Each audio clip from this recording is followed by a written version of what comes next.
Microsoft Copilot can be used inside Microsoft's productivity applications, letting you streamline your work. Working with Copilot in Excel is particularly interesting. It's incredibly useful for data analysis, but Copilot's capabilities in Excel have changed many times, including some fairly significant changes.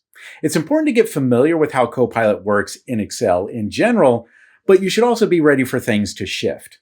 I'm Nick, and this is video 11 out of 14 in my training course on using Copilot in a company or similar organization.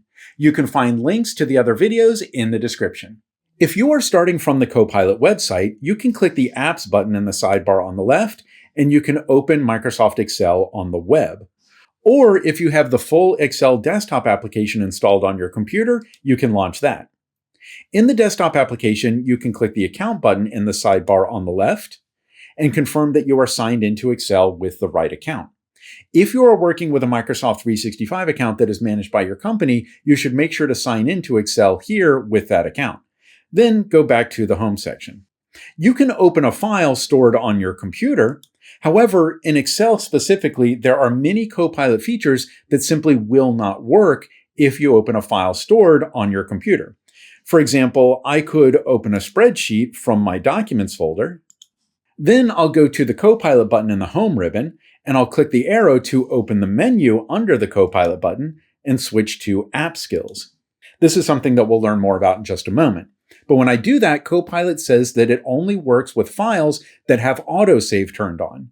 You cannot use the autosave feature on a file that is stored locally on your computer, so it will not work with this file. If I try to turn autosave on, it prompts me to upload the file to Microsoft Cloud Storage. So really, it's better if you get familiar with storing your files directly on OneDrive or SharePoint, then open your files from there. So I'll close this file. Then I'll go to open a file, but this time I'll go to my OneDrive, where I have a copy of that same file, and I'll open it from here. And you should check the autosave option at the top to confirm that autosave is turned on. Next, let's open Copilot. So make sure the Home ribbon is active, then go to the Copilot button. If you have a baseline Microsoft 365 account in your organization, you will simply see the Copilot button. But if you have the full Microsoft 365 Copilot subscription, you will see the arrow under the Copilot button, which opens a menu. Clicking the main Copilot button is the same as choosing the Copilot Chat option. But if you need Copilot App Skills, you have to open the menu to get to that. So App Skills are only available with the upgraded subscription. To understand the difference between the two, we need to start with Copilot Chat. If we choose that, we get a very familiar Copilot interface, with most of the same features that you would find on the Copilot website. You can make a general Copilot request, or you can ask a question about this spreadsheet. I'll ask, which are the top 5 items with the highest profit margin? It has to analyze data in the spreadsheet, and in this case, it asks me a follow-up question to clarify what I want. I'll answer that, and it finds that answer. Let's try something else. I'll start a new chat, and I'll tell it to sort by retail price. It shows me that sorting information in the Copilot Chat, but it will not make the change to my spreadsheet. Generally, the Copilot Chat is not designed to do anything that changes or edits the spreadsheet directly. You can get information, but you can't really modify the sheet. For that, you need to switch to Copilot App Skills. If you have the full Microsoft 365 Copilot subscription, you can open that menu under the Copilot button and choose App Skills. Here in Copilot App Skills, I'll start a new chat and tell it to sort by retail price. And now it can look at my data, analyze it, and identify the retail price column.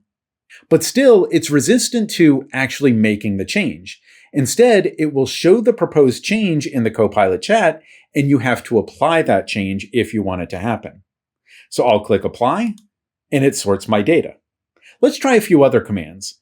I'll ask it to filter to only show accessories.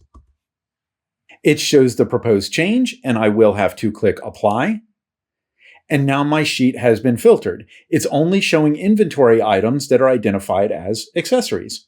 I'll reset by telling Copilot to clear the filter. And of course, I will have to apply it here. And that filter has been cleared.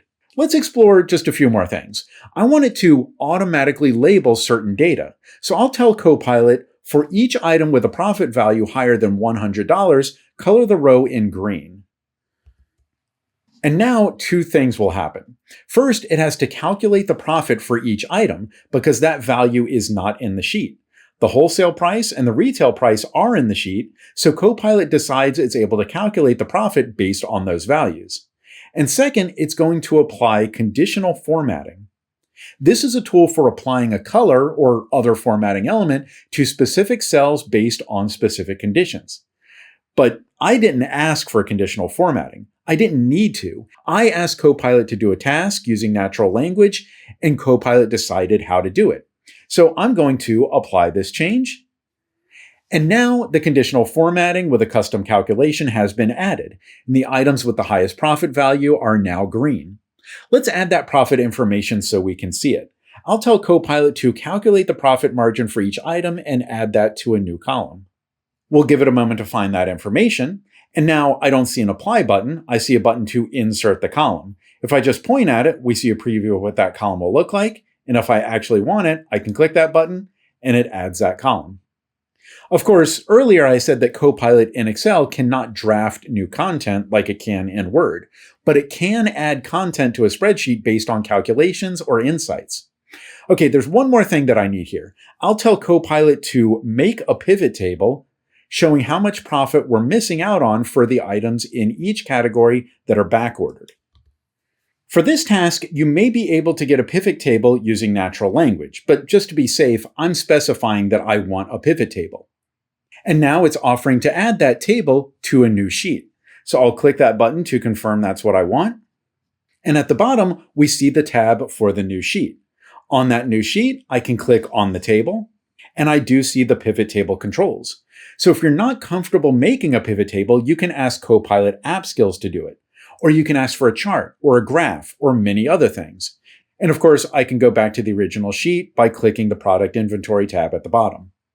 Now finally, I do want to point out that there is an additional Copilot option in Excel called the Agent Mode. This is only available for users with the full Microsoft 365 Copilot license. And it's only available if you are using Excel on the web. In Excel on the web, you can go to the Copilot button and just go to the normal Copilot Chat mode, but then in the chat field, click the Tools button, and you'll see the option for Agent Mode. This is a much more powerful but more complex tool that uses an autonomous agent that can do things like performing research based on your request, create spreadsheets based on that research, project trends from your data, and generate dashboards full of graphs and metrics to help you analyze your data. This can be very powerful, but it also has the ability to make significant changes to your workbooks. And it can project data based on trends, which is not the same as formatting known factual data. The Excel Agent Mode is a powerful system that should be used with caution. If you want to learn more about it, it's covered in detail in my separate course on working with agents in Microsoft 365 Copilot. But from what we've learned here, you can put the Copilot Chat and Copilot App Skills to work to answer questions about your workbooks, help you learn about how to use important tools in Excel, and to help you analyze or format your data. Remember, this video is part of a full training course. This is video 11 out of 14. The links to the other videos are in the description, or you can access the playlist on this channel.